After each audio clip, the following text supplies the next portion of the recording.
Okay, guys, we are live! So for those listening at home, welcome to the Dungeon Musings YouTube channel. My name is Kevin Madison, and I'll be your friendly Dungeon Master this evening, because today we are carrying on with our ongoing campaign playing Carl Sargent's outstanding Night Below Mega Adventure, which we are now playing with the most recent version of Dungeons & Dragons, and that is Dungeons & Dragons, hey, 5th edition.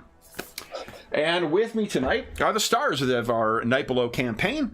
I'll go the order I've got you guys on the screen here. Why don't you tell us who you are and who you're playing tonight? First up, we've got Will. Hi, I'm Will. I'm playing Chael. He's an elf cleric of Coralon. Very nice. Next up is George. Hey everybody, I'm George. I'm playing Knox the Unexpected, who is a human wizard cleric, level 5, level 3 respectively. Oh, nice. Yeah. Next up is Jeffrey. Hey everybody, I'm Jeff, and I play Kalador. He is an elf, and he's got awesome black eyes, and he's a rogue and a fighter. Relatively newly acquired too. Yeah, brand new. Yep. And last, but certainly not least, is Andrew. Hi everyone, I'm Andrew, and I'm playing Shuck-2 Gemfinder, a Sverfeeblen ranger, and his sidekick Beetlebait. Very nice. Then, guys, as you alluded to, our last session was a fairly eventful one. So let me bring it. Actually, our last couple of sessions have been fairly eventful. Let me bring us over to what are we using here for descending? Is this the descending one? Is that right? Let's see. Yeah, that'll work.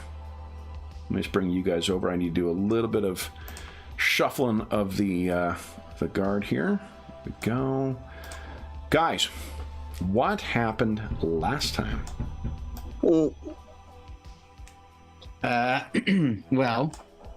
one thing that happened at the outset was that thankfully Shuck-2 wound up cutting the eye that was merged into the back of Knox's neck, unbeknownst to him at first. Yeah. And then we had to make a decision about where we were going to go, what we were going to do. Did we need to take a rest? Because we've had issues getting our rests in anyway, and we were low on resources. So ultimately, we decided to head down here to the picture you're seeing on screen. And so the question was, how do we get down there? We've got some blinded people, making Chael and Dave's character, Alisha. Yeah, right. Alisha. Dave's characters. Yeah. Right. Who were both blinded. Kalador was no longer blinded, right, Jeff? No, he was blind. He was. So the three of them were blind, and just we weren't just blind; our eyes were removed. Yeah. Yeah. True. That is more accurate description. Once again, Yes. Thanks to Wolfgang Bauer for publishing the Tome of Peace. That guy. So it's basically up to Shuck-2 and myself to figure out a way to help ferry everybody down without anybody getting killed during the process. It was a long way down. So we talked about it a lot and came up with the only plan we could think of that might work, which involved me using the Apocalypse Staff to summon Rockslide as an air elemental to ferry down some of our companions. And then, but that took a while because of the distance. And then the rest, Shuck-2 could get down no problem. He could just walk down the wall. I think that's what you end up doing, right, Andrew? Yeah. Yeah. And I'm trying to think. Nobody fell, thankfully. Well, you haven't yet, because you were able to ferry Chael and Cal down, but you only had one more usage of your air elemental, right? Wait. Yes.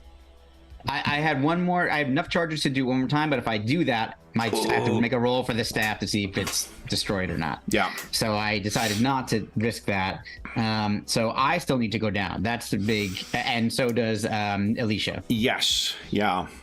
And that's the big issue. And obviously we can try to, we've got equipment to help us descend, but Alicia's blind and I'm not so great climbing necessarily. Alisha does have the rope of climbing, though, that actually creates like The knots in and the stuff, middle yeah. of it. So, like, I think she's got a pretty good chance of being able to go down if need be. And I think it's part of it is probably just the danger of the time it takes to get down there, that nothing will come along and interrupt that descent. Yeah.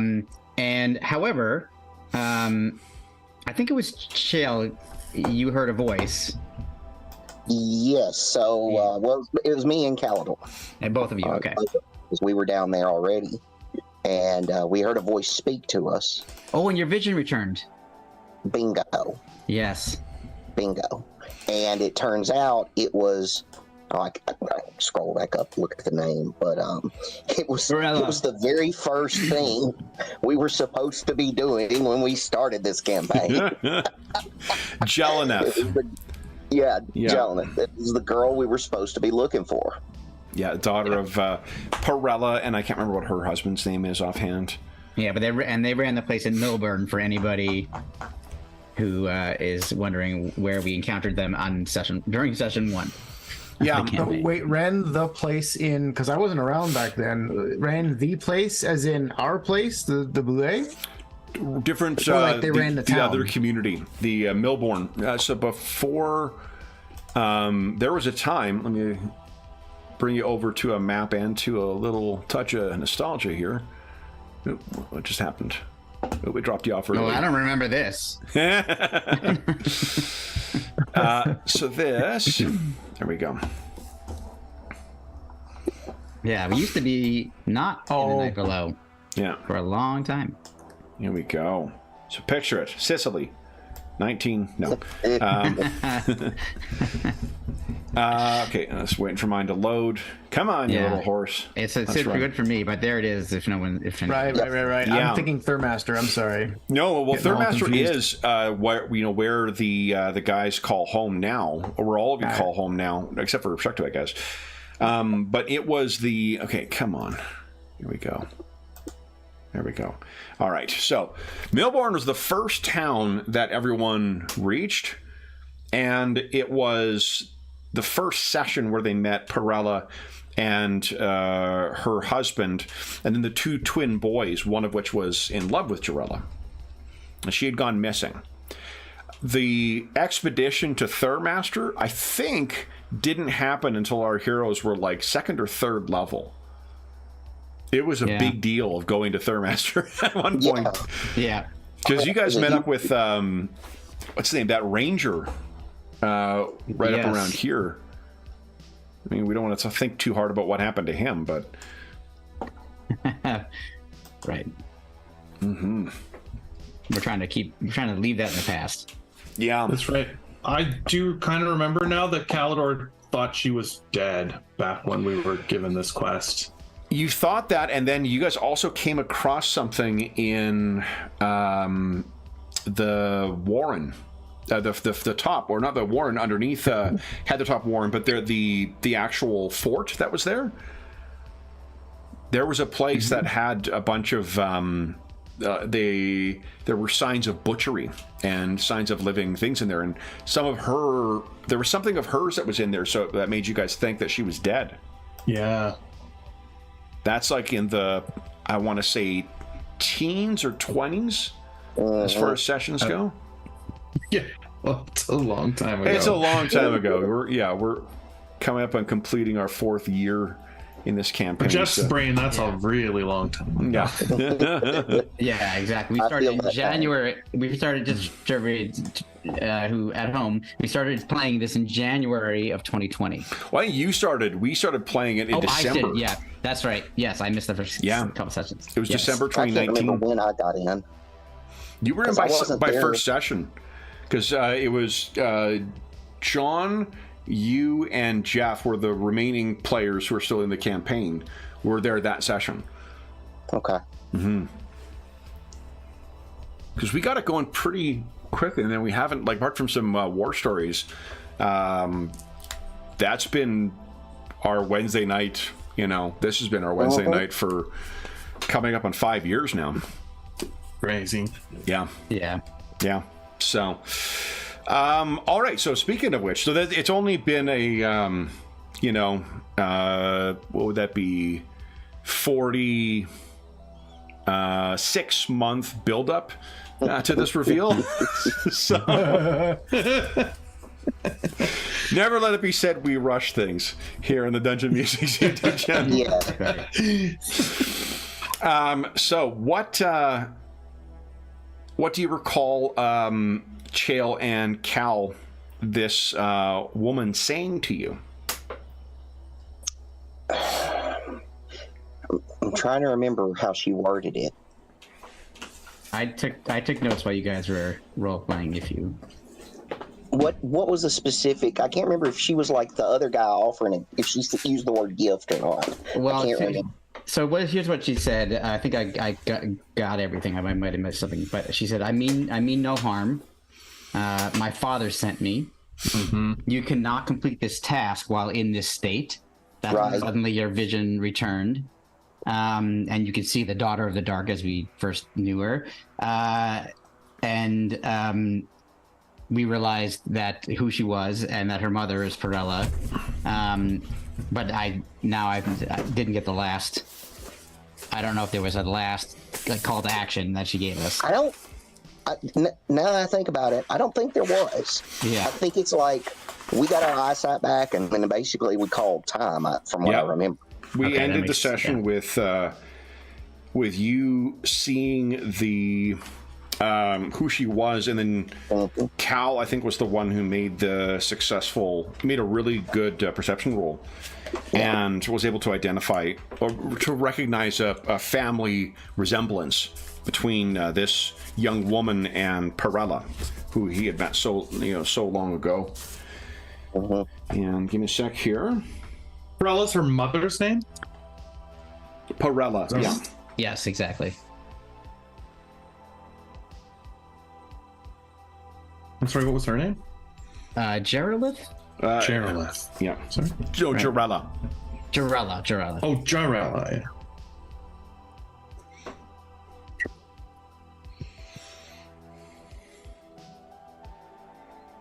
Yeah, the weird part I was remembering her calling this someone down here her father. Yeah. Mm-hmm, yes. That part I remembered. Okay.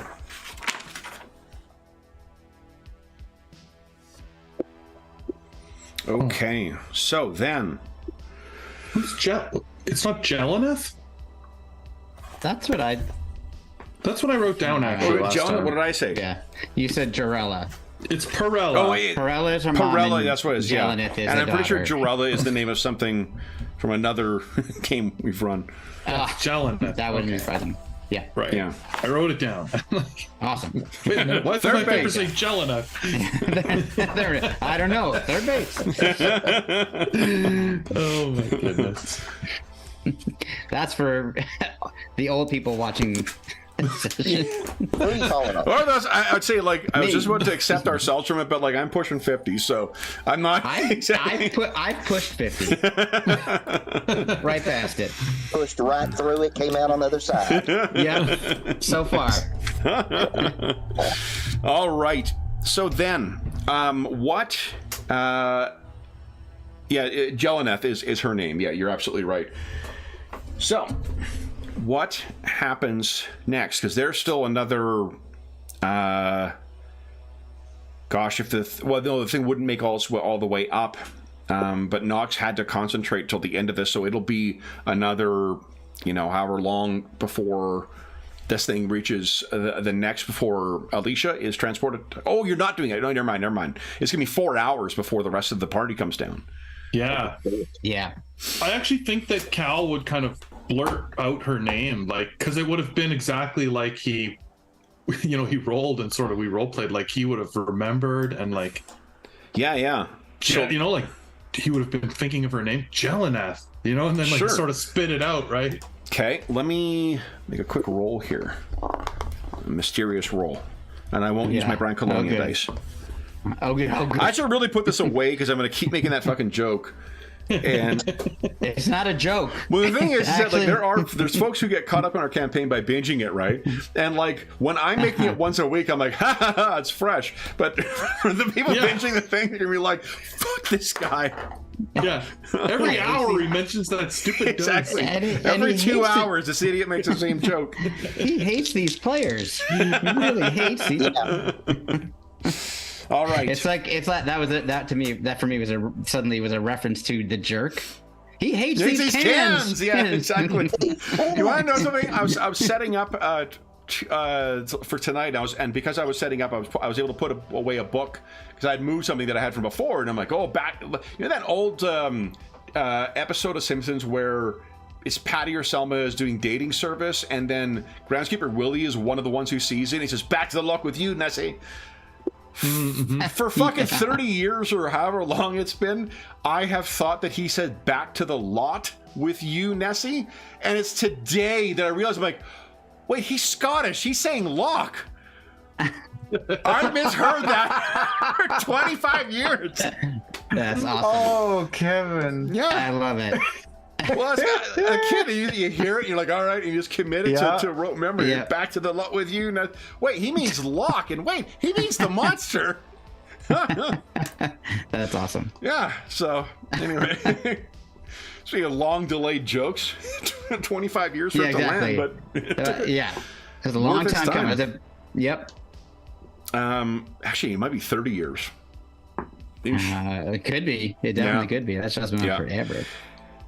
So what I'd like is, Cal, would you, and I think when you hear that chill, why don't you give us a intelligence check in something that you're not trained. Okay. Just because this will be a raw intelligence check. I can't remember if you can roll raw attributes on the sheet or I not. think You we should be able determined to. that you couldn't.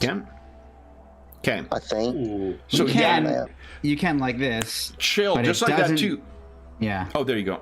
Oh, you can. Okay, there we go. You can. It just doesn't incorporate any kind of proficiency if you needed that to be incorporated. It's just a Okay, straight good. roll. Well, that's good to know. I'll say intelligence check before. Oh, there is a within the last week. What's his name? Not Bill Slavichek. Who was the guy who wrote Underground, that Mayfair RPG? He's been in a shit ton of other Ray things. Wininger? Ray Wininger on Twitter gave a Yeah. great listing of like prompts for those who would write, like, here's the common mistakes I see with people writing content for 5th edition.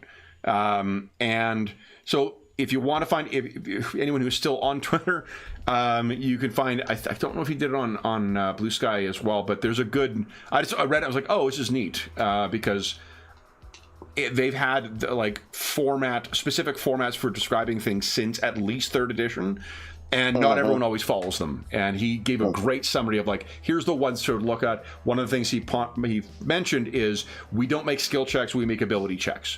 And there was one bit where he said that you don't make ability checks to avoid. Typically, you don't make ability checks with skill, proficiency bonuses to avoid damage or avoid injury. That's what saves are for. And there's a module published by a third party that completely fucks that up, that I was also reading this week. I'm like, oh, That's funny. This is it's not just these drive-through RPG all-stars. it's proper publishing companies who fuck this stuff up. Now, I want to check it out. Now, what's this Twitter that you speak of? No kidding. Better late than never, right? It's not better. It's the worst possible. Why would you pick that as a name? X, like why? I don't understand. I have, yeah. I X'd you. I put up an X. What? If Like- your sensibilities were arrested by about, the publication of Neuromancer, then that Yeah. might, Yeah, and he drives a black Camaro, right? From '87.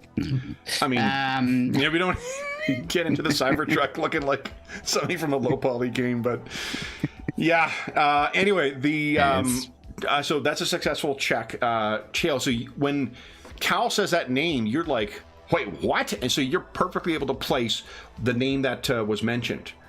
maybe because her death, like for whatever reason, may have been on your conscience as well, since in the 3 years since you went looking. I don't know if you guys ever told her parents. I don't think we ever made it back. You guys have been back since then, because you guys have been to the Aarakocra area and back. Oh, okay. Since there, right? There was the it's been 2 years, so I can't remember the name. Yeah, but I know, right? But I know I've got Featherfall. Remember this? Yeah. Yeah. Boy, oh boy. Oh wow! Oh, That's also a long time ago. Yeah. Was that before you joined the game, Andrew? No, I think it was very shortly before. Yeah, you joined when they were in search for the Queen of the Mire, right? No, before that. My very first episode was taking down those 3 hags in the farm. Yes, and that was going towards the Shrieking Mire, I think. Yeah. Oh yeah, it was on the way to that. Yeah. Cool. Okay. Then that was when he was cursed to eventually turn to stone, and then lo and behold, a year later. Yep. That's right, so we have been. Yeah. With that, Cal, would you give us a perception check, and Chill as well? You can give us a perception check, please. This is good. Oh, wow, so close. Wowzers. So both of you can see she is very taken back by this. Her eyes are jet black as well. And if you guys spare a look at one another, you can see the other one. Your eyes don't feel any different apart from a bit of that residual cool burning. But when you see one another, your eyes are perfectly black. Pupils, irises, the eyes themselves, the whites of your eyes, all black. Yeah. So she says, how did you know that name? And she seems a little upset, which she did not sound before. We've been looking for you. She takes 2 steps back away from you, and you can feel the shadows are moving in. Your parents, that's how we ended up down here. Your parents tasked us with finding you. She looks back and forth between the two. They live. The last time we were there, yes.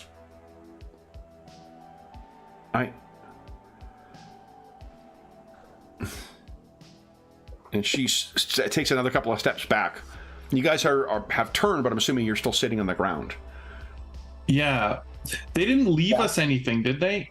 Any, I don't know.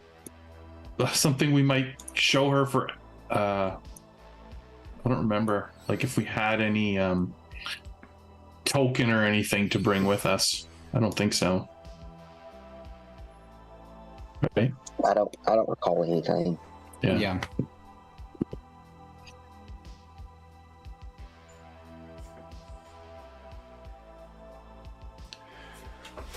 Well, if you say or do nothing, then she says, then please accept my father's gifts. I will return for your companion.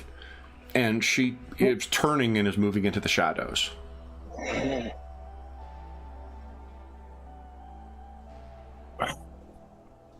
I mean, I don't want to be obnoxious, so... Okay, then she vanishes into the shadows, leaving the two of you. Yeah. And she knew that somebody else was coming, Cal. She does. Well, she knew we had been injured. Not only she knew we had been injured, she knew we had another companion that was injured. Now, how did she know that? Someone is clearly watching us. Someone or something. That's right. Chael, Yes. Why don't you give us a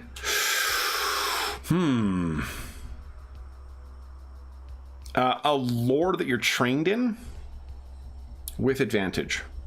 Or do you have undead lore set up as a separate like talent or something like that? Or No, it's a wisdom. It says you have advantage on wisdom survival checks to track undead, as well as intelligence checks to recall information about them. okay, so why don't you give us an Arcana check then with advantage, please? Okay. Because I imagine seeing one another. Here's what I think might play through your mind, and you tell me how this would manifest. Okay. What do you think the reason has been for those undead eye things to be attached to your various companions?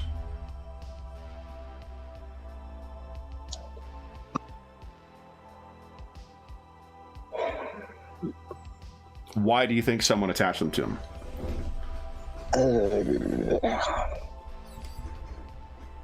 I mean, Spy on us. well, I don't know. More than that?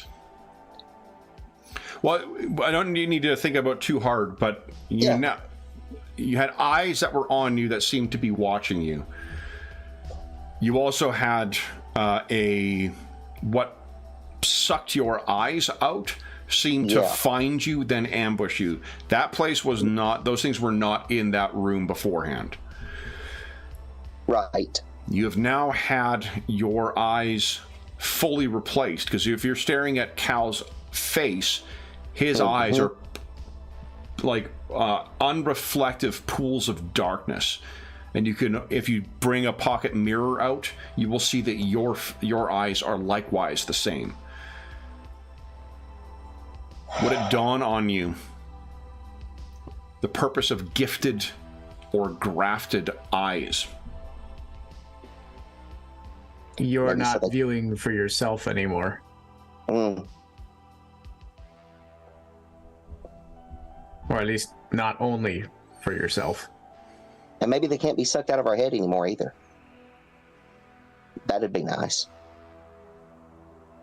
Well, if they can be, I'm sure that, someone would be happy to come back and replace them again. Yeah, next time it'll be the Raven Queen. That's where my brain is going on that. So, because you roll quite well in the Arcana, I think there's a reasonable.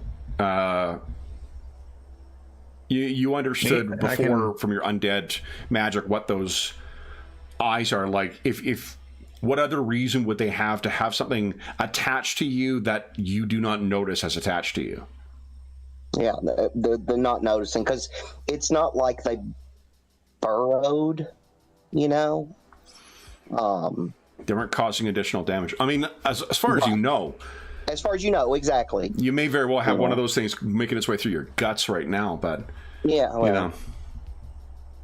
It seems, Mr. Chell, your colonoscopy has revealed a blockage. It is a necrotic eyeball. Yes. Now we have a couple of ways of treating this. Yes. Remove the polyps. Does my vision seem different in any way? Your vision, you currently have dark vision of 120 feet. Oh, both of you. We had before. 60 before. We only had 60 before. Ew. Well then. Yeah. How the turns have tabled. Mm-hmm. Pick him away, toys. What's that, Chief? Do what the kid said.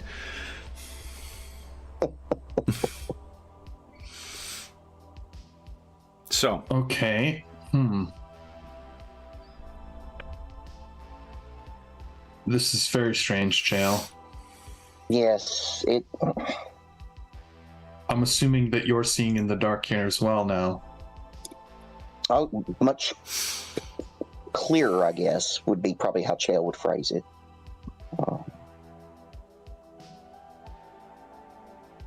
Well, you were worried about Knox's dark gifts. We may have just received one of our own. I don't feel like unleashing unimaginable chaos, though.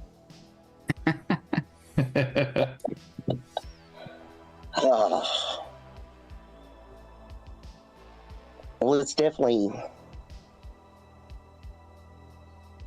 better than the other eyes, because they were straight up undead.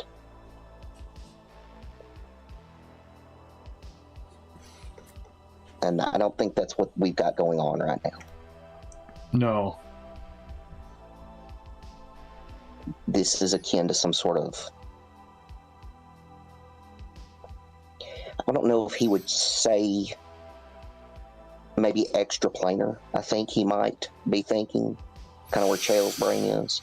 Well, that's maybe not quite accurate either. Yeah. You have seen...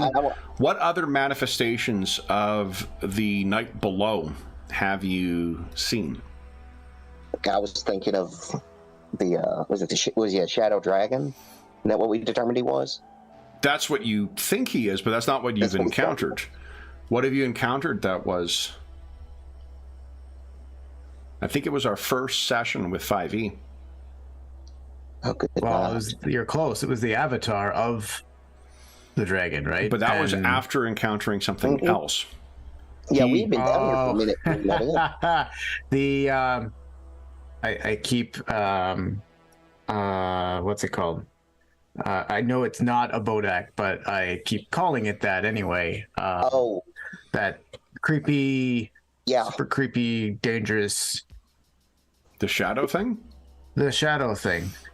Did those shadow things respond to your turn efforts?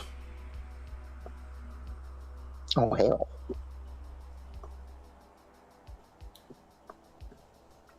They did. Oh, they did? Yep. Oh, I'm misremembering it. I'm just too damn. That brings it to. I'm too traumatized from that encounter. No, the thing that you're thinking of, that did not respond to it because it was too powerful. But it was the other lesser things. Yeah, there was a whole host of them that Chael lashed out with his divine magics, and it tore a dozen of them away. Yeah. What's in your eyes now, then?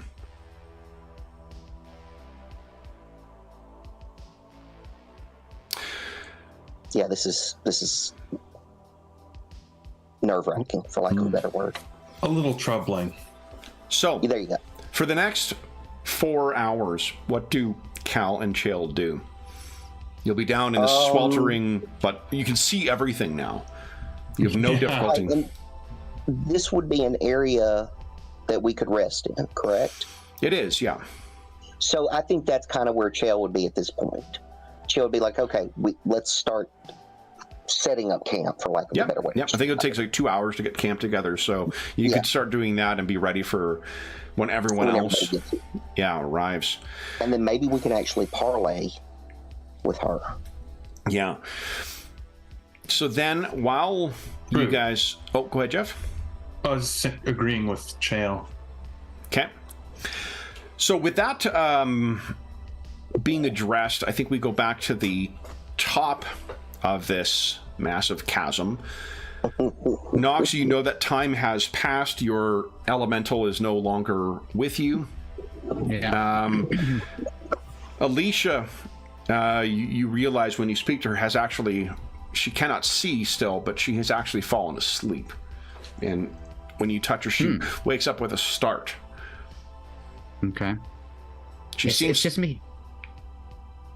Understandably, perhaps, disoriented at first. Yeah. When she asks, who? It's Knox. I'm here with you. Do not worry. We are safe at the moment. She says your voice... says your name once again, quietly, almost as if like she was reminding herself where she is, right? And then quickly takes your hand and allows you to help her up. So it is the three of you. I'm not gonna roleplay Alisha, and we'll learn what she dreamed of when we see Dave once again. Okay, cool. But Knox and Shuck 2, what is the plan for getting your last eyeless companion back down? And plus me as well. So I think here's a potential tactic, Shuck 2. What if we were to... So wait, obviously there's... Knox, are you fatigued right now? I have 1 level of exhaustion, so this is the problem. My ability checks are at disadvantage. Right. So this is why I'm concerned about me going down. Because I feel like, I feel fatigued. I feel exhausted. So I know it's going to be hard for me to make my way down here, harder than usual.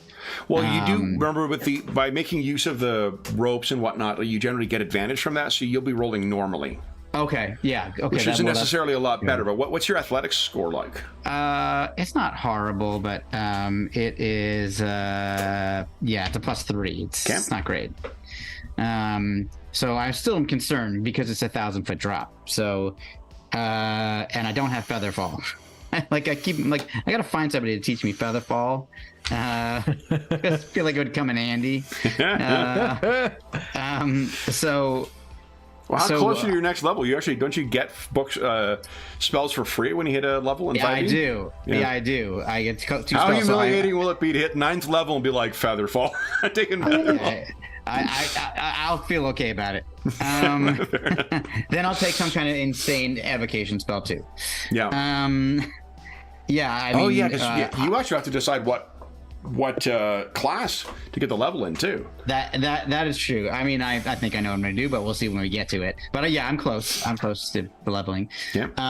But at the moment, I don't have access to Featherfall. So, Shuck 2, I was thinking perhaps, and I don't know how strong your mount is, but obviously there's this rope of climbing that will help Alisha. That would be something in our favor. However, I'm worried if something else were to happen and she were to fall for who knows what reason in making the transition, because it's only a 50-foot rope, so she's gonna have to constantly be moving that rope, etc.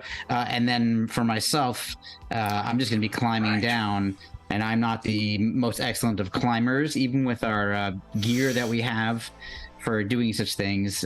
I'm wondering if you think it could work to have both Alisha and I tie ourselves to beetle bait, but I do not know.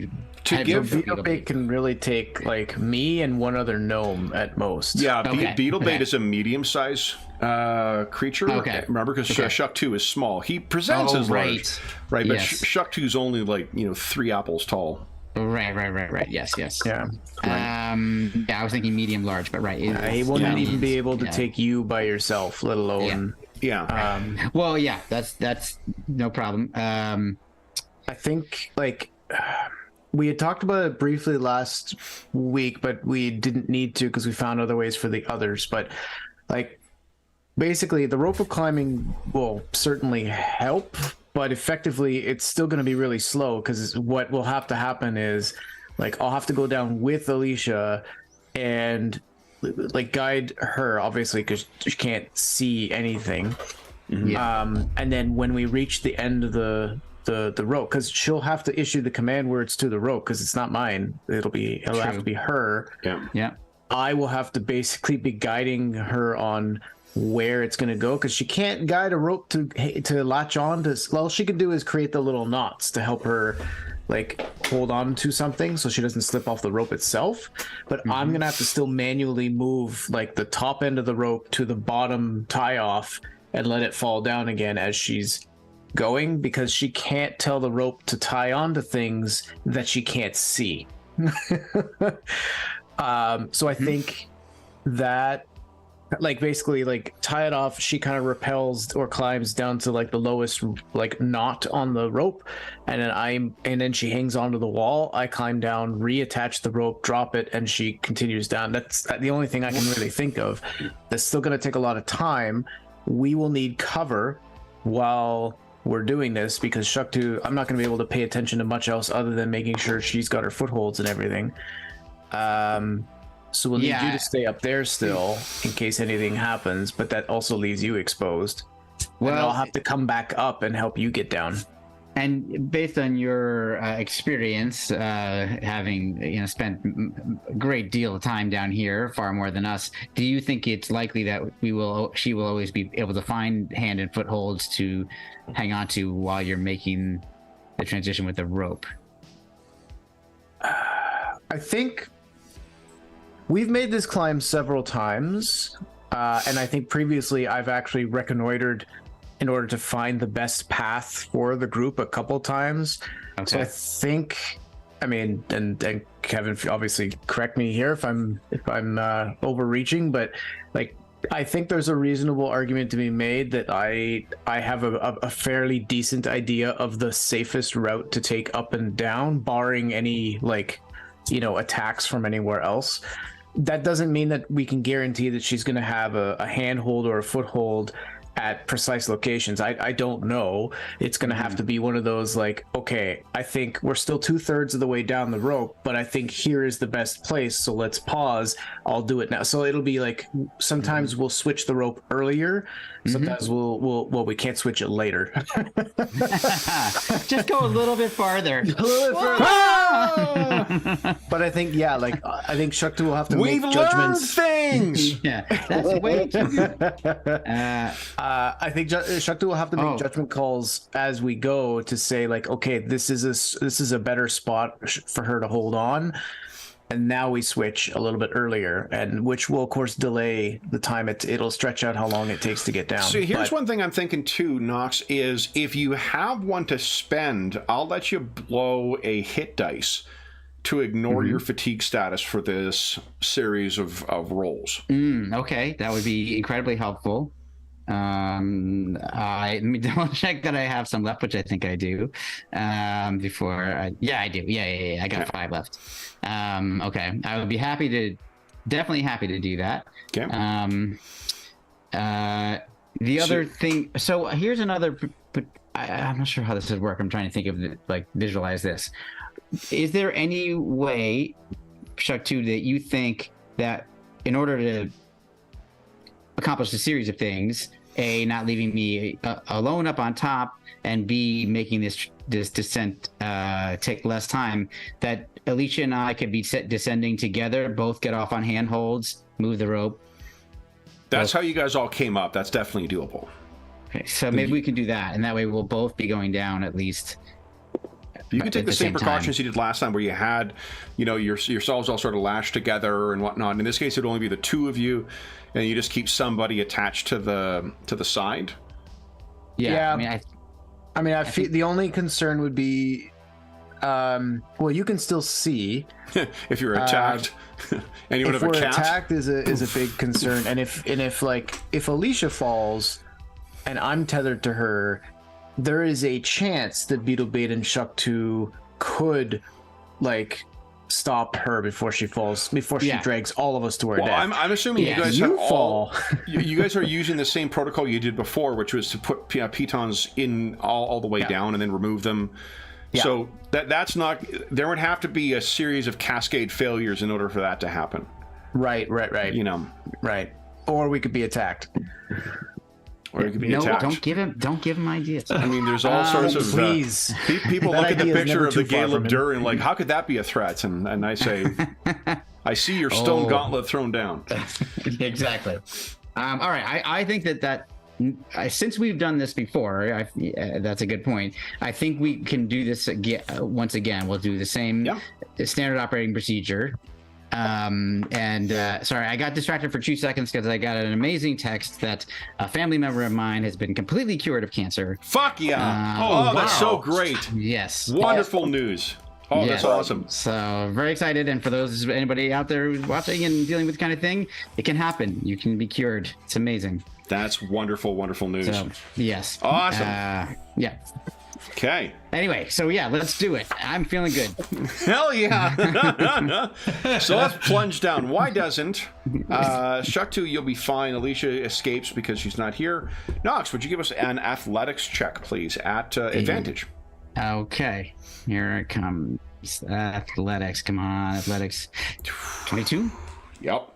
All right. No problem. All right. So then it is a little Excuse me. Actually, with that roll, you're actually doing quite well. It's going to be 4 hours. It actually ends up not taking you. You're able to help Alisha out a little bit more than what you maybe think you were. Remember, Knox is a pretty physically imposing wizard. Like, he is a wizard and whatnot, but he is from the get-go in 2nd edition AD&D has always been a pretty brawny dude. Oh, that's right. Yeah, yeah. Yeah. So it makes sense that he would not. He'd be able to help her out a little bit. And not that she necessarily needs help with the physical aspects of it, but okay. Then what we need to do is for all of you to give us. You need to make an arrival check here, which I think is where is it here? Not encounters. Like that. Yeah. Ooh, precious gems. Here we are.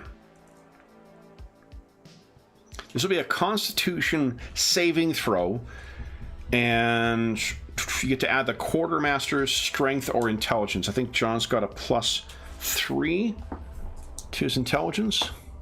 Dexterity. Okay. Sorry. Constitution saving throw. I do appreciate the effort to gaslight, though. So you need a Constitution saving throw, and then I mentioned intelligence and dexterity, or intelligence and strength. I'm just double checking Dorman's stats here.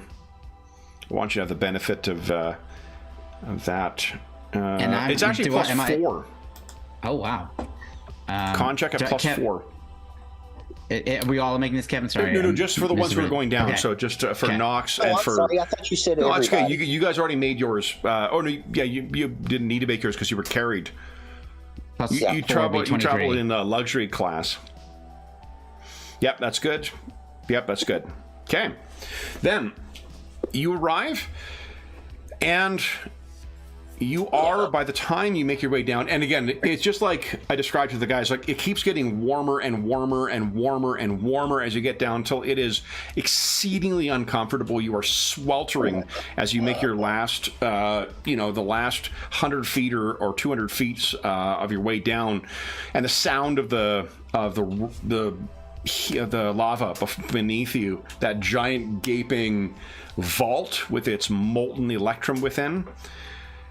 You manage to get down, avoiding all of that stuff. You go through that illusion that Dorman had created, and you make your way into the area where you'll be making camp. Let me bring you maybe over to that map, guys. I think we have all our tokens over there, but let me double check.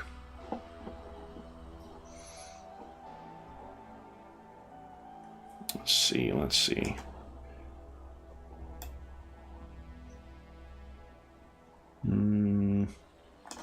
Appears I have none of your tokens there, so oops, wrong thing.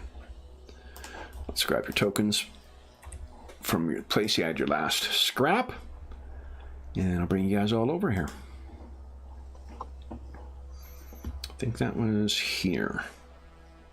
Yes. Okay. And what you find as you make your way down is a bit of a surprise. You find a fully prepared camp with two of your companions who you understood to be blinded, now seemingly able to see, and with strange new eyes. Let me bring you guys over here.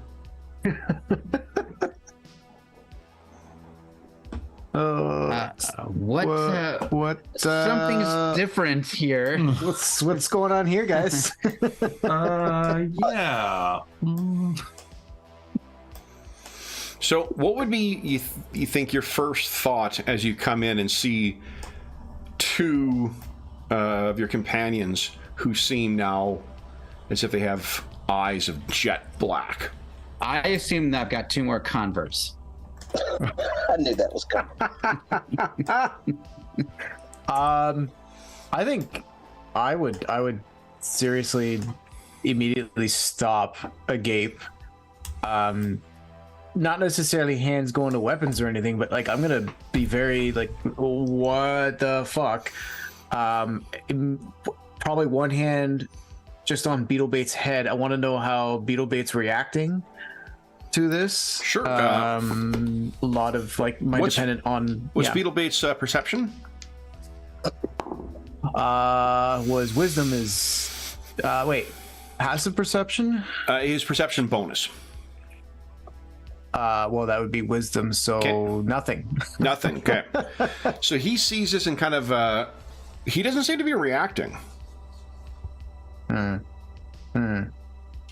I'll slowly seem to be slightly less tense.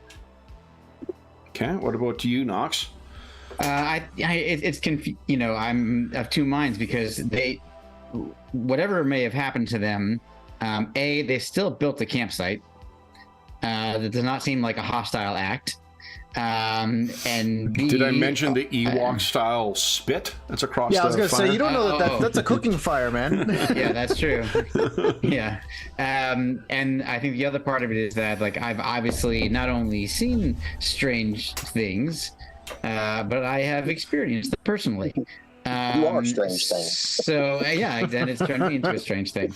So I feel a sense of interest and curiosity with a little bit of caution. But that's and what about Shale and Cal? You've had all that time to think about what they're going to do, and I imagine, you tell me if I got this wrong, that having your sight restored, however strangely it would have been such a relief after having been in darkness for that time and that agony for that time, that you actually, one of you, if you had sat down in the 2 hours you had to kill, someone may have nodded off. Just because once that relief washes over you, all that fatigue can come in. Mm-hmm. Yeah, because we've been putting in the time.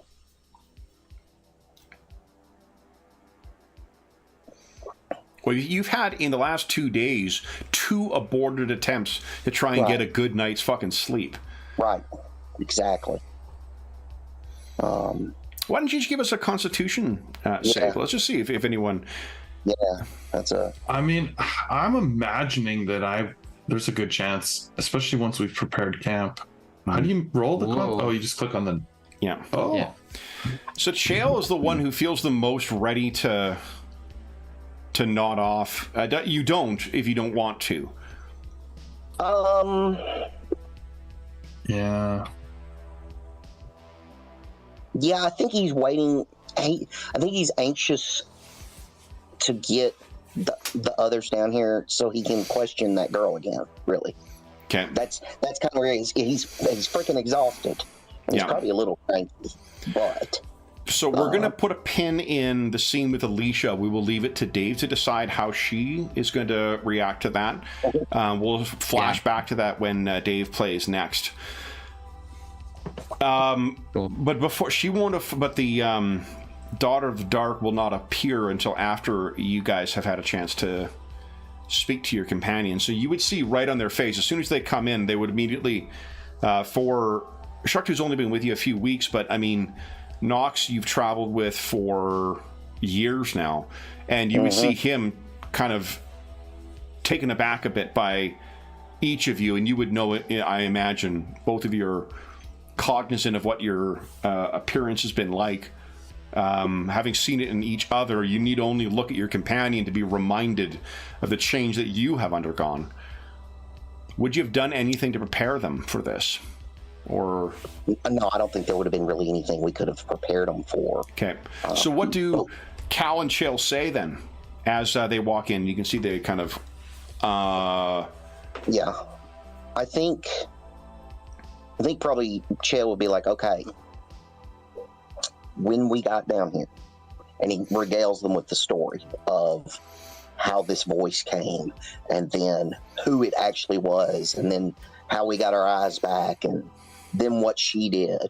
So he definitely tells them the story of what happened. Chuck, this is the first you've heard of them looking for a girl down here. And Chuck, too, I think you know, because of your experience hunting the orcs and whatnot, that over the past few years, they have been trucking humans down here for God knows what purpose, trading off to other more, vile denizens of the Underdark, perhaps. I mean, Alisha is no doubt just another, victim in that. Well, I am glad and grateful on your behalf that you have found your charge. How does Shuck2 feel that these two have seemingly entered into a pact with the Night Below? Well, I mean, strictly speaking, we've all already entered into a pact with the Night Below, but it seems you two have taken an extra step in that regard. Hello. Hi, Darwin. Hi, Darwin. Someone's facing the most dreaded enemy of all time. Bedtime. Bedtime. You got it. Yeah, the monster that comes every day. Just wait till you get older, Okay. Darwin. You will love fucking bedtime. Yeah, when you're our age, you Seriously. cannot wait. You want bedtime all the time. That's right. I think he doesn't wait too much longer either. Yeah. Yeah. I might have to walk away for a minute. That's okay. Just FYI. Yeah. But it seems like your friend has found some interesting bedfellows and now has extended that arm to you, and you've taken. I make no judgments. You need your eyes, and I suppose it's we're all within. All of us here are within the grasp of the master here below, but I worry that you two have taken a step from which you can't back down or back away. Like, I don't know what will become of this. You hear a voice. But then your kind has always been suspicious and greedy, haven't they? Jesus fuck. And you're not quite sure how she got the drop on you, Shuck2, because you've got pretty great senses in addition to, like, you're used to sneaking up on things in the Underdark. It's pretty hard to get past both me and my companion. Yeah. Now, I would probably literally jump and like knife in hand kind of thing as a visceral reaction, but yeah, and Beetlebait sort of gets behind you. This is more disturbing, and she seems to have walked out from. I think it's here. And does she have those markings on her face cap like she has? She in the does. image? Yeah. Okay. She looks like the things about the illustration that are kind of bang on the money. Her eyes are fully blackened for one, so there is no white of the eyes in there. But the patchwork nature of her clothing is very representative of what she actually looks like. This is someone who has thrown something workable together, not someone who has picked out an outfit from a tailor or whatever, or had something made for her. This is made from what's available. Yeah. So she spies or casts kind of a long look over at Kalador and Chael, and then she'll have her conversation with Alisha that we'll find out about when Dave plays next. Okay. And then when whatever decision that she makes, she then turns to you all. Do you intend to see the task completed then? And whattever kind of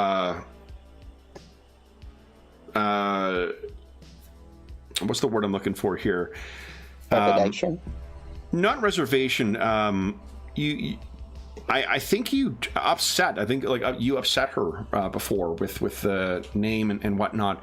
That's gone, and she's a little bit more. At least initially here, she's a little bit more to the point and businesslike, more like the Avatar was than what she was. You may recall when you first met her, it was a very friendly and very, eager to assist voice. Right. So she completes that, and she asks you,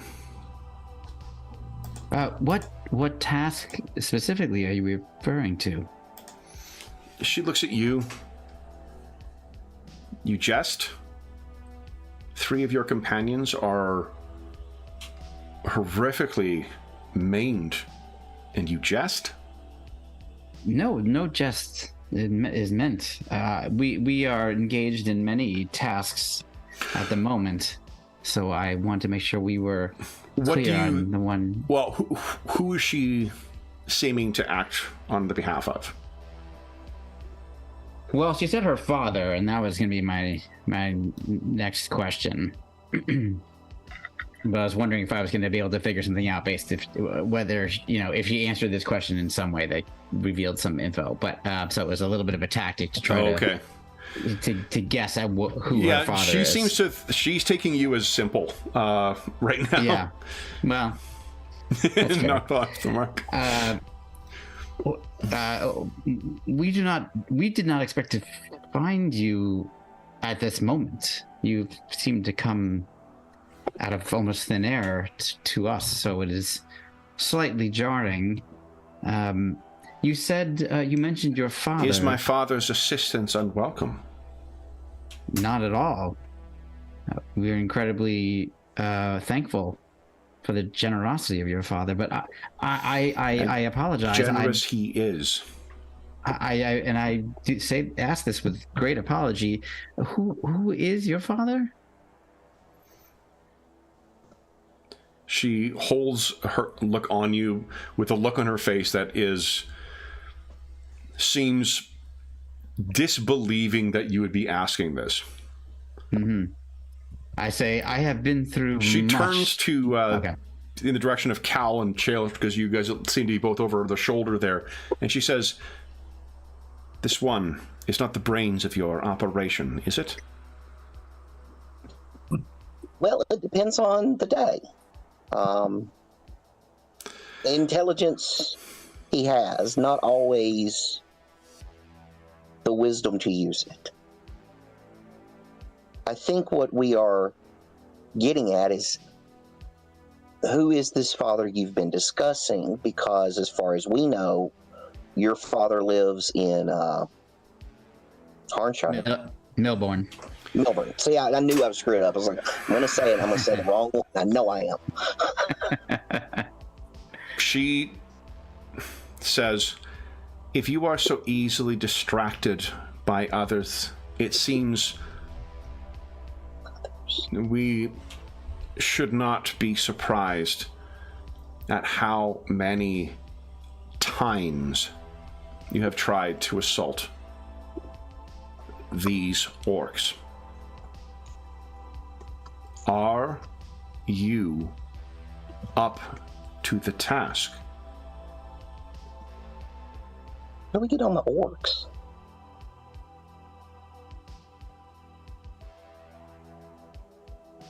We've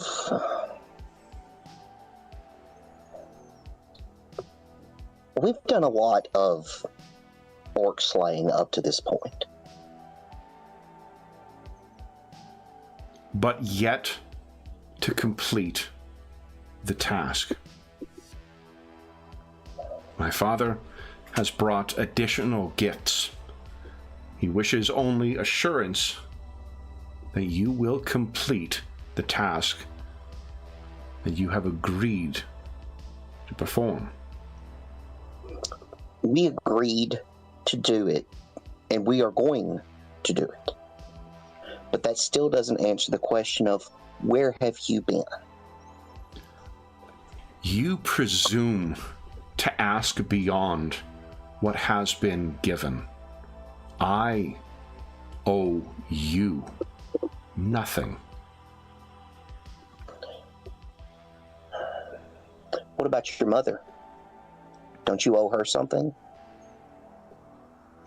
You can give us a charisma check if you like. You can use diplomacy if you've got training. Let's see. How about persuasion, Kevin? Persuasion, yeah, that's what I want. Okay. No, it's fine. Well, we're going to switch. Let's all go back into PF2, and then we're going to roll that. Oh, damn it. You want to hear Astonishing Fortune that? Yes, please. I would like to. Please do. Please. Come on, give me that good one. 1.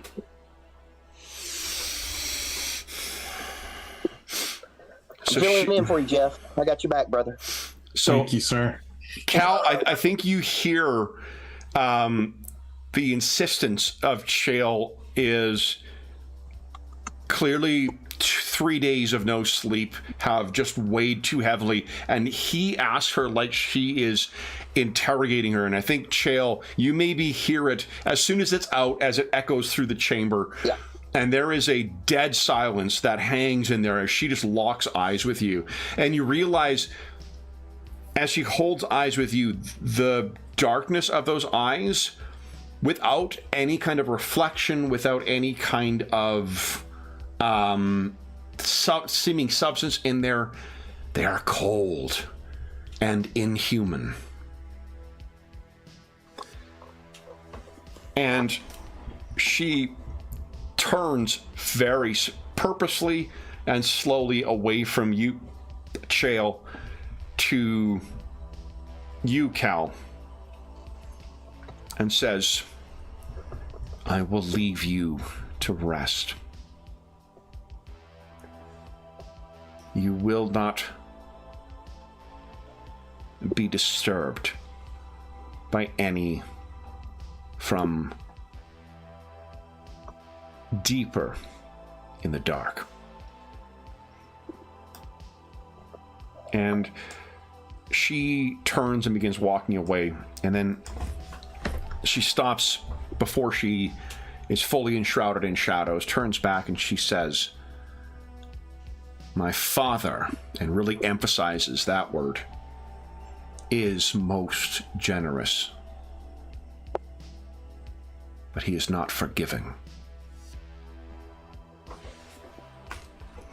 And she seems to disappear. Can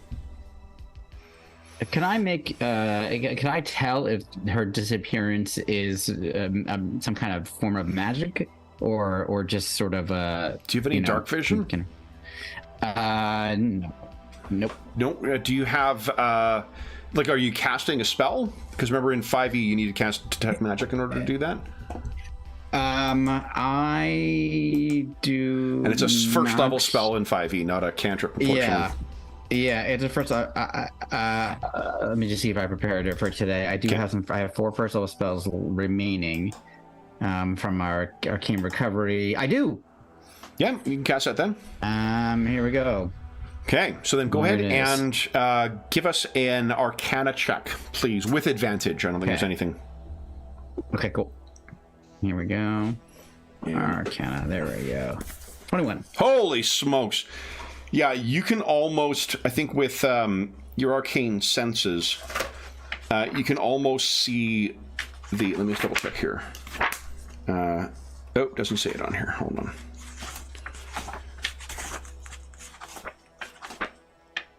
There we go. Very, very, very powerful conjuration magic at work here. And what you can see is that there's almost like a magical portal that has appeared there and then drifts away and vanishes. With a 21, you also know that, like, there are powerful... You know, there's magic, obviously, that can do that kind of thing, but you know well that phenomenally powerful magical creatures like the Queen of the Mire, like, you know, presumably the Night Below, like other things, they are such a potent force in the world that they shape the very world around them unintentionally, like a wake left by something large moving through water. And similarly, they can also affect that as well.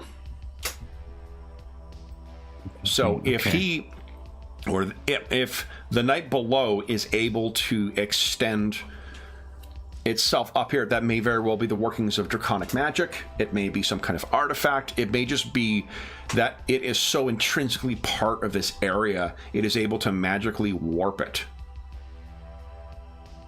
In which case, you may have an answer then as well as to how it knew what was going on.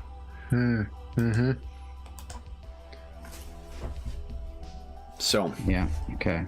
I'll relay that once she's fully disappeared. I'll relay what I've discovered from to my companions. Okay, what do you say? I'm not gonna say boop beep beep, which is what I'm being told.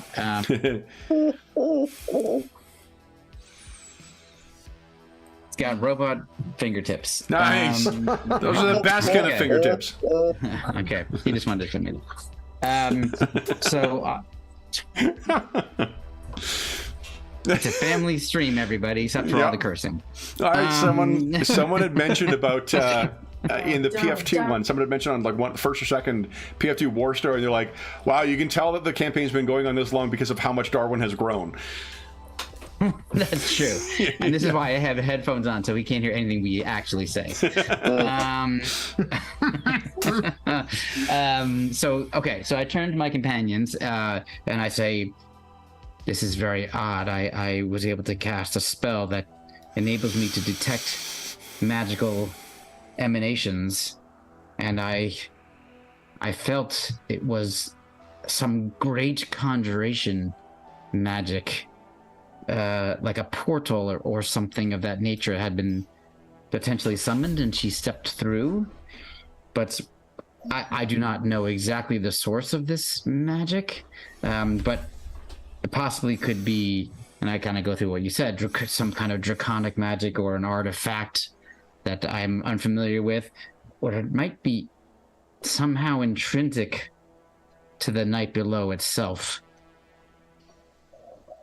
I am unsure. I am leaning toward the third option because it would explain how she was aware of the various experiences we've been having here. That makes sense. I mean, we can explain away the Avatar's sudden appearance in the middle of nowhere, I believe through the rock, but that, like, we can chalk that up to it was a magical entity or a projection in the first place, and so logic doesn't need to really apply to that. But if she's real, that would certainly explain a couple of things. You touched her hand when you were blind. She took that. She touched your face. You're certain she is flesh and blood. Yeah. She's a real life or something. And she's not like the the elf that I saw literally go into rock. That's something else entirely. Definitely something different, yeah. So, yeah, I mean, you know, in terms of a portal being intrinsic to everything down here, well, I mean, you know, that would be nice. I don't exactly travel by portal all that often. So I think I think it might speak to something greater than just portals. It may be that there is great power here that can warp the very nature of reality in the night below. And so there may be other manifestations of magic we may come upon other than portals. I mean, clearly we are being watched in some way. Why doesn't everyone give us a perception check, please? I know this is customarily at the start of the session, but, you know, we'll live large today. Come on. Shock 2, not bad. Shock 2, one of the things that you have... I guess first off, anyone want to spend... There's 15 minutes left. Anyone want to spend their Astonishing Fortune for a reroll? Oh, sure. Okay. Yeah. We're getting He's close nuanced. to end of Gotta year. work My better than end of that. year bonus will be based on how much narrative metacurrency is Well, spent. It's better, Knox. Yeah, all right. I got better by 1. Yep.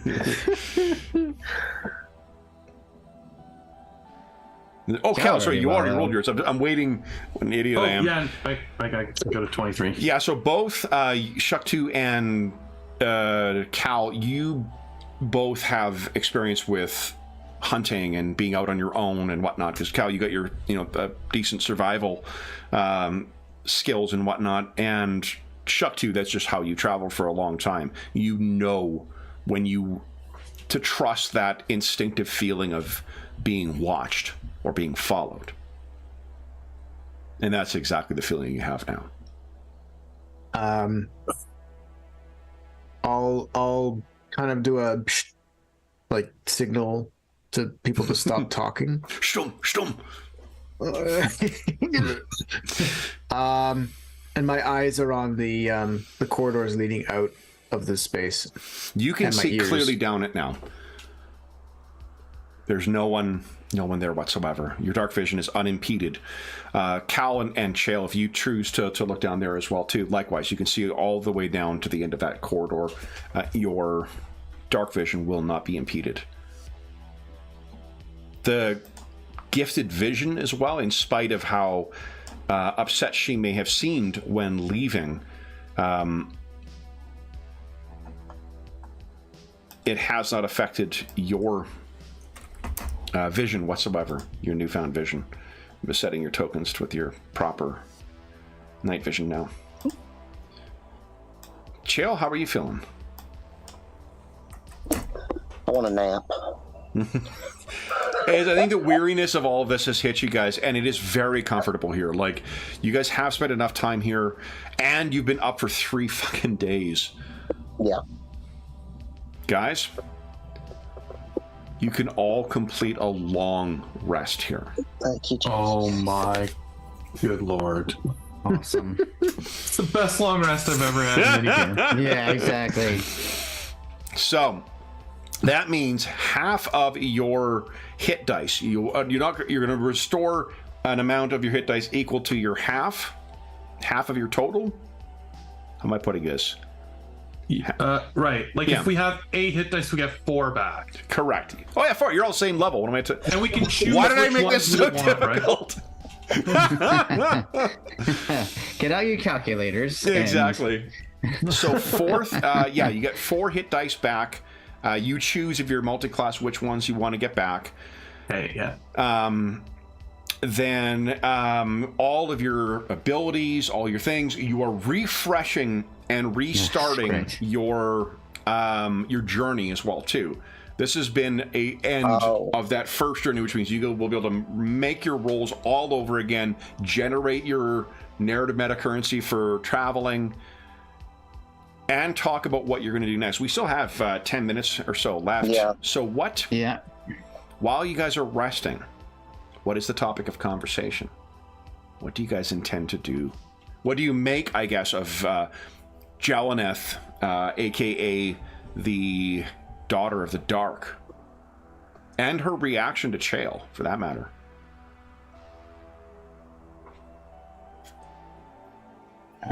Sorry, I was just rolling first to see my charges I get back on my staff. Okay. Which may come in handy again. Chill. Of all people, you are obviously the most cautious when it comes to things that are unknown to us. How are you feeling? Has this affected you in any way beyond just giving you the ability to see within darkness? Ooh. It's an interesting... What's the tone of voice that Knox has when he asks that? It's not accusatory. It's out of concern, wanting to sort of reciprocate what Chael has done for Knox over the course of time. Like I'm almost feeling like, this is not a correct analogy for it, but like the way you used to sort of like feel out if someone was a D&D player, You know, you'd ask kind of around things and whatnot, Yes. like, oh yeah, did you? So have you heard of you know? Because I wondered if there are things that Knox has experienced himself since this transformation that he like there almost might be a eagerness to share. Now that Totally. Okay. Because I think we've been able to communicate only to a certain point, and then there's like just if you don't have a certain experience, you can't. Now that know? you've sold your soul to a dark god, we have stuff to talk about, man. We can carpool to the I've been waiting meetings. all this time. Let's chat. Oh my god. This is going to be so good. We'll stay up all night. I'll get popcorn. Exactly. I'll get a baby. Wait, what'd you say? Nothing. Wait, nothing. No. I said candy. I mean, unless you want one. I don't know. I'm just saying. Kidding. me I was of, just kidding. I did. It reminds me No, of kidding. times when I would like same thing. You're trying to feel out if this person's a nerd, and I would just casually drop like frack into a conversation instead of fuck, just to see how they'd react. And they're like, do you watch? Yes, I do. Let's talk. Yeah, exactly. I've just done that equivalent in this moment in my conversation with, with chill. Cho. What do you think, Cho? I don't feel different. I can see better. Mm-hmm. It definitely doesn't hurt anymore like they did when they were out. What about your connection to Coralon? Does that seem affected in any way? No, I feel the presence and power, which is why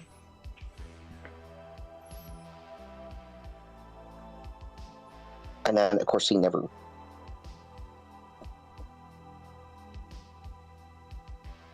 cast like detect undead or anything, but he never really suspected her to be undead.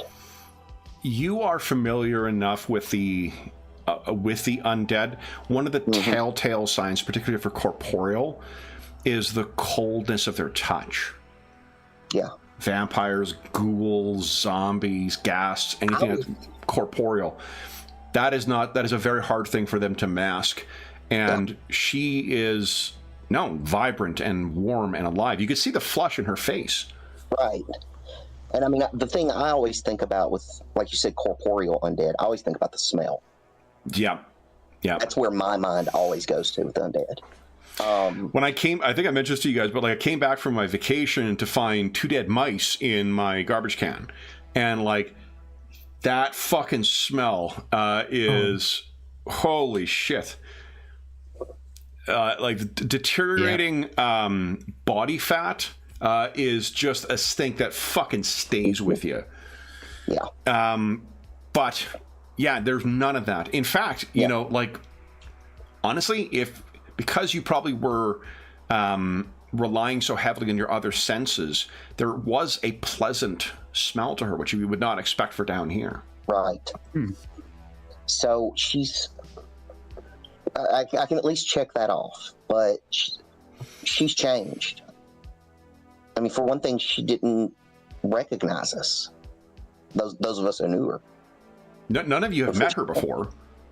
I thought you said we did, Kevin. No, her mother.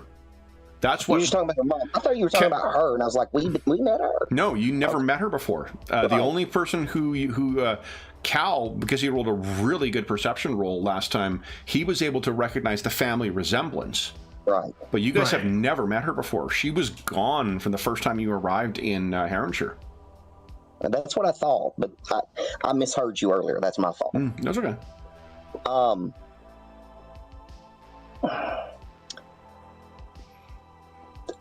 Something has changed. She wasn't like this when she left. And I can't get to the bottom of it, and it's keeping me up at night, basically. Mm-hmm. She was not.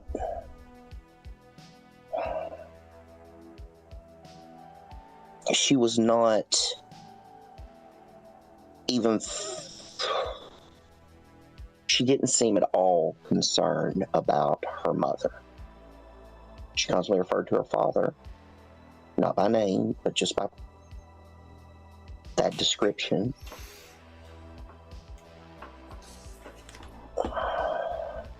So I don't know, but it worries me. It concerns me. If it's magic, it's very powerful magic. I think this is Haldalar. I think this is her father. Perel and Haldalar. So just so I'm not phasing him out of the picture, because he seemed as concerned as a Perella was as well. Yeah. But you take that when she's referring to her father, she's not referring to Haldalar. Right. Bingo. Exactly. That's why he went the mother route. A lot of good that did.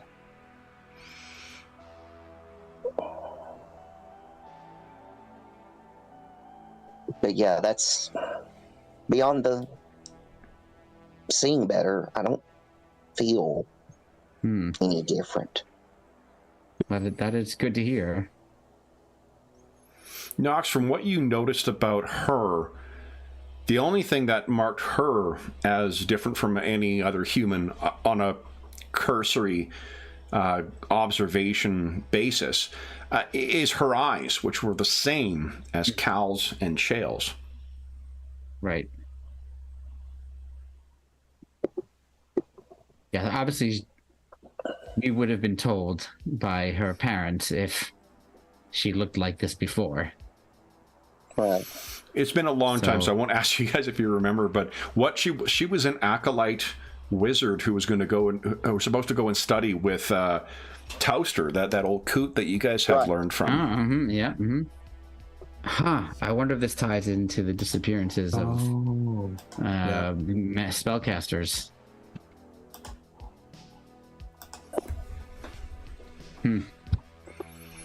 Interesting. Because I believe her spellbook was left behind. That's why they knew she was kidnapped. Because she wouldn't have left it. Very interesting. The pieces are starting to align here. How many, Kevin, in universe time, how long has it been approximately since we saw her parents? 3 years, I believe. It is 3 years. Okay. Yeah. That's what I was thinking. It has been a while. Okay. So obviously in that time, clearly she was kidnapped, and then something was done to her. Either you would think against her will, but who knows? People do things for strange reasons. I wouldn't know about that. But she did not seem to me to be of an evil nature. She seemed to genuinely want to aid us, and she clearly aided the two of you in a very substantial way, even not only returning your sight, but giving you better sight.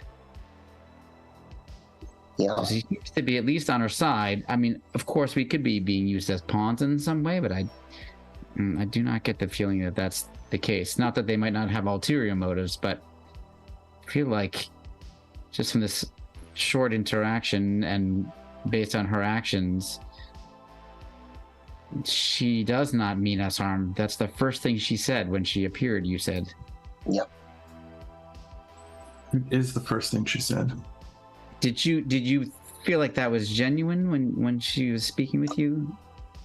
I had no reason to doubt it. It felt sincere. Cal? I mean, I believed it. She only acted in ways that were beneficial. The gift is troubling, don't get me wrong. But what were we to do?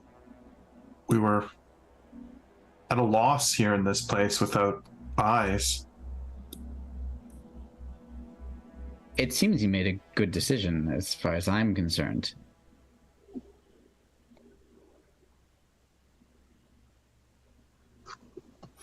I think we'll end with Chael and Cal looking at one another, studying the black voids that now act as their eyes. and we'll allow you guys to complete your short rest. Long rest. I can't believe how fast the session went. I know we started late because we were having tech issues at the front end, but I can't believe I looked down and I was like, how the fuck is it 1:45 already? Jeez. I did the same thing. I was like, that flew by. Jeez. So you guys will each get, let's say, you completed the journey down there. You succeeded in a short rest, and you've opened, or at least made a contact with the Daughter of the Dark. So why don't we say,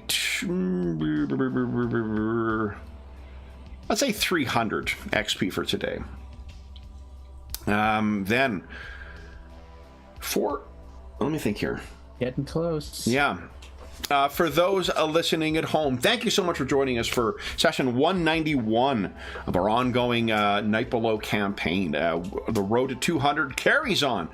As is always the case, if you have any comments, questions, or concerns regarding the session, the campaign, or the game we're playing, please do not hesitate to leave a comment in the comment section down below, and I'll endeavor to reply in a timely fashion. There's also a link down below to the Dungeon Musings in the description of the video, to the Dungeon Musings Discord server, where we have channels there dedicated to this campaign, this game, and every other game we run on the channel for the most part, as well as a ton of other great channels like, I don't know, convention chat and DM advice, and just a ton of great conversations. A really lovely community that's built up over the years over there, and you are more than welcome to join us. There is also a link down below to our friends at Noble Knight Games. Noble Knight Games is the preeminent unionized retailer of hard-to-find and out-of-print RPGs in North America. Not only do they have an outstanding selection of new role-playing games, board games, and card games, they have an unmatched selection of hard-to-find and out-of-print RPGs. I may have indulged in a bit of impulse buying this week myself, so I know from which I speak. If they do not have something in stock that you are looking for, you can often put it on a want list, and they will send you an email when it comes in, and then you can go pick it up at your leisure. They have, as well, if you at checkout, if you purchase $10 or more through their website, be sure to enter the code FALLMUSER, all caps, all one word. It's spelled out in the description of the video down below. And if you're listening to this at another time, just come to one of our more recent videos and you'll find the updated discount code. Discount code will save you 10% on your purchase. There's also a link down below to something called Heroes Save Villages. That is the charity fundraising campaign we run on the channel. It benefits the SOS Children's Villages International Charity, a really amazing organization active in over 130 countries, benefiting over 80,000 orphaned and abandoned children, including ongoing relief efforts at the time of recording in pretty much anywhere that is in the news. We got an update today. There's also ongoing relief efforts in another current conflict. So there is, they are active and seemingly in need more now than ever before. That's such a pap word to say, but there's a lot of kids in need right now. And the donations that go through that link go directly to SOS Children's Villages International. None of that comes to the channel or any other middleman. It just goes to help out the kids who benefit from their services. And it's a small way of saying thank you. If you've donated $10 or more since June 1st, 2023, head on over to the Charity Initiatives channel on the Dungeon Musings Discord server, and you'll be able to cast your vote for the game and the types of characters we're going to play in the final part of our year-long charity session. Over the past year, we've been playing an ongoing campaign that's been splitting across space and time with the donors, the generous donors to the Hero Save Villages campaign, voting on what different elements we are going to do. We have been from the golden age of piracy to 19th century China to 1st century Rome to all over space and time to the dark streets and divey nightclubs of 70s Berlin. We are going to the 80s for our final session, and voting is still open for what game and what types of characters we're going to be playing, but there hopefully are some fun options to choose from as a small way of saying thank you to donors. The last thing I will say is an enormous thank you to our stalwart heroes from tonight. So, Will, George, Jeffrey, and Andrew, thank you so much for playing tonight, guys. I can't believe how fast that time flew by. Man, oh man. We will be back in the Night Below in 2 weeks' time. Or not 2 weeks' time, in 1 week's time. We're not taking any time off. The road to 200 waits for no man. So, in 1 week's time, we'll be back and find out what our heroes choose to do with their newfound resources, having completed a long rest. And until we see you again, stay safe, stay happy. Wait, what am I talking about? We hope we gave you a few hours to take your mind off the troubles of our world and think about the troubles that our heroes in the night below are encountering. And until we see you again, stay safe, stay healthy, and happy gaming.